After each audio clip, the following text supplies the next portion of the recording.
Welcome to Luca is a Billionaire, where the only thing I invest in is your answers. You start by confirming the app is installed and signed into your Microsoft account so files sync.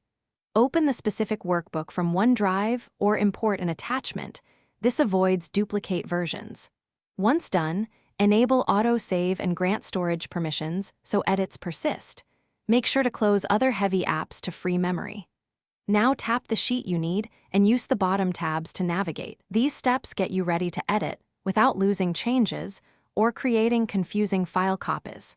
You tap a cell and either type or use the formula bar for longer expressions. That helps avoid typos. For numbers, use the toolbar formatting to set currency, percent, or date so values behave correctly in calculations. Once you know the layout, insert rows or columns from the context menu to reorganize data.